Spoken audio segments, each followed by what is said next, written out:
வணக்கம் வணக்கம் நண்பர்களே, நான் உங்கள் அரேஸ் ராவை. இன்னைக்கு நம்ம பார்க்கக்கூடியது மூன்றாம் உலக போர். இந்த ஆண்டு முடிவதற்கு இன்னும் 60 நாட்கள் மட்டுமே இருக்கும் நிலையில் மூன்றாம் உலக போரா, என்ன நடக்கப் போகிறது, என்ன நடந்து கொண்டு இருக்கிறது அப்படின்னு எல்லாருக்குமே வியப்பாக இருக்கக்கூடும்.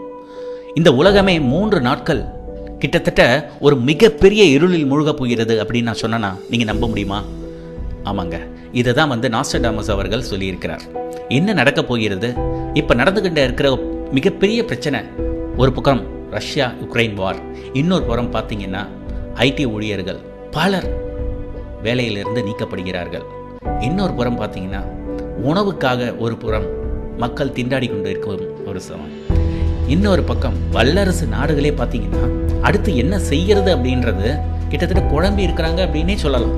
அவர்களுடைய குழப்பத்திற்கு காரணம் இப்பொழுது வந்துட்டு போன இந்த கோவிட் தாங்க. இந்த கோவிடோட ருத்ர தாண்டவம் இருக்குதே, வல்லரசு நாடுகளே ஒரு நிலையை சீர்குலைச்சிடுச்சு அப்படின்னு சொல்லலாம். ஸோ வல்லரசு நாடுகளே இந்த நிலைனா வளர்கின்ற தேசங்களுக்கு என்ன நிலை? இதெல்லாம் ஒரு பக்கம் விட்டுருவோம். போர், உலக போர், வேர்ல்டு வார் 3 அப்படின்னு நாஸ்ட்ரடாமஸ் சொல்கிறாரு.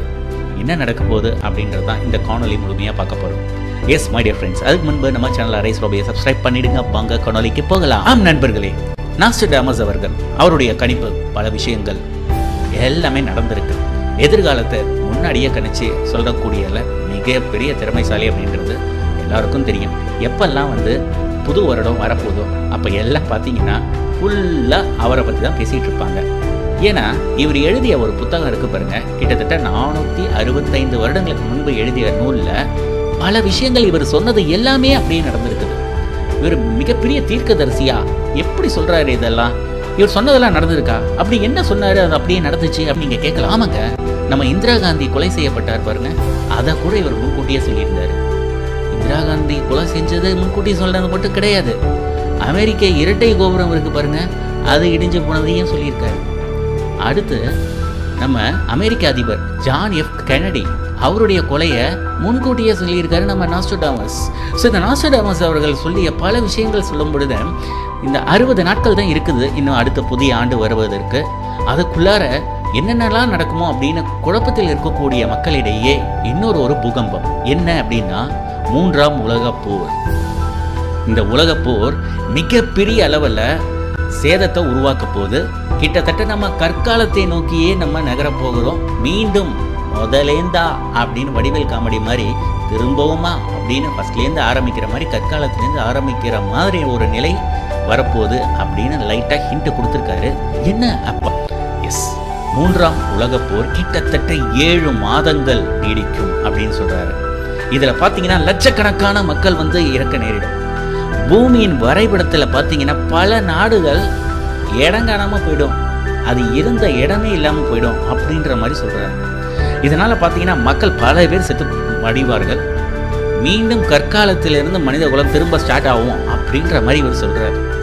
என்னடா அது இருக்கக்கூடிய சூழ்நிலையில் இன்னொரு போரா, அதுவும் உலக போரா, மூன்றாம் உலக போரா, மூன்றாம் உலக போர் வந்தால் என்ன நடக்க போகுது அப்படின்னு இன்னொரு விஷயத்தையும் சொல்றாரு. ஆமாங்க, இந்த மூன்றாம் உலக போர் கிட்டத்தட்ட பல நாடுகளுக்கு இடையே நடக்கக்கூடிய இந்த போரானது ஏராளமான பேரோட உயிரை பலி வாங்கும்.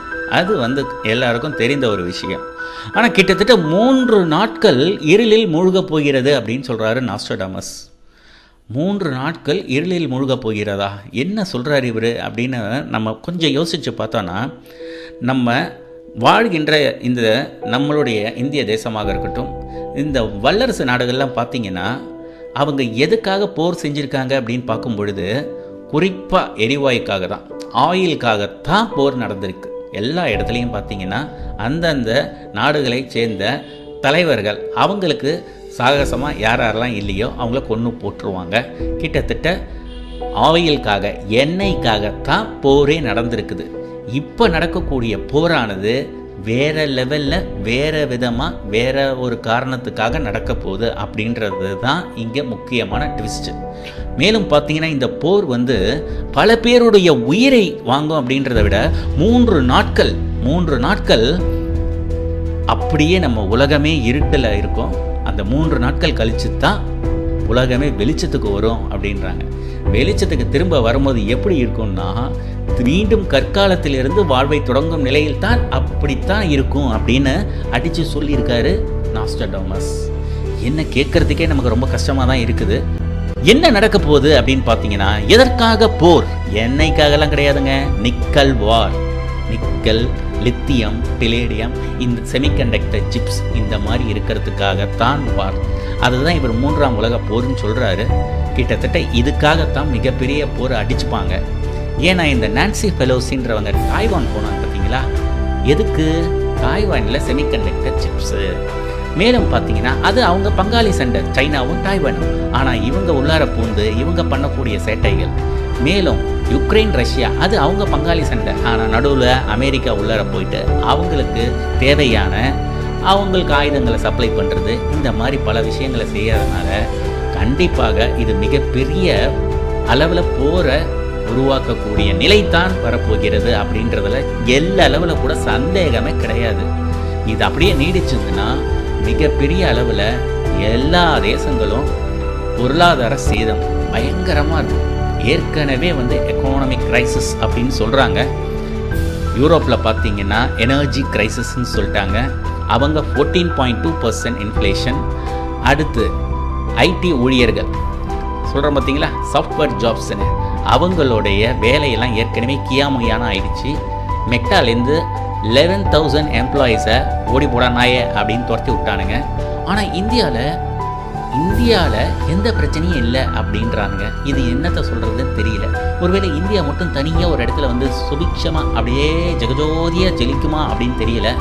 ஏன்னா நிர்மலா சீதாராமன் சொல்கிறாங்க, நம்ம வங்கிகள்லாம் ரொம்ப சுபிக்ஷமாக இருக்குது, நல்ல ஒரு ஈடு கொடுத்துருக்குது அப்படின்ற மாதிரி சொல்கிறாங்க. இது கேட்கறதுக்கு நமக்கு எப்படி இருக்குன்னா, கேட்குறவன் கேனப்பயிலாக இருந்தால் எலி கூட ஹெலிகாப்டர் ஓட்டுன்னு சொல்லுவாங்கல்ல, அந்த மாதிரி தான். நாஸ்ட்ராடமஸ் சொல்கிற மாதிரி 3ஆம் உலக போர் வந்துச்சுன்னா தொலைட்டுண்டா. இந்த நாட்டில் இவனுங்களை மாதிரி ஆளுங்கள்லாம் நம்ம நாட்டை ஆண்டு நம்மளை ஒன்றும் இல்லாமல் ஆக்கி நம்மளை இப்படி ஒரு நிலைமைக்கு கொண்டு வர்றது, இந்த நாட்டில் அப்படி வாராள்கிறத விட போர் சேர்த்து தொலை வேண்டாம் அப்படின்னு பல பேர் நினைக்க தோணும். எது எப்படியா இருந்தாலும் சரி, ஒரு விஷயந்தாங்க என்னன்னா, அவர் லைட்டாக ஒரு ஹிண்ட்டை தான் கொடுத்துருக்காரு. இந்த ஹிண்ட்லேருந்து என்ன நடக்க போகுது, இன்னும் 60 நாட்கள் தான் இருக்கிறது. 60 நாட்களில் என்னென்ன நடக்குமோ, அல்லது அடுத்து வரக்கூடிய புதிய ஆண்டில் நமக்கு ஏகப்பட்ட பிரச்சனைகளோட தான் துவக்கம் இருக்குமோ அப்படின்றதும் ஒரு மிகப்பெரிய ஐயம்தான். கிட்டத்தட்ட நிக்கல் வார் தான் 3ஆம் உலக போர். அதில் எந்த அளவு சந்தேகமே கிடையாதுங்க.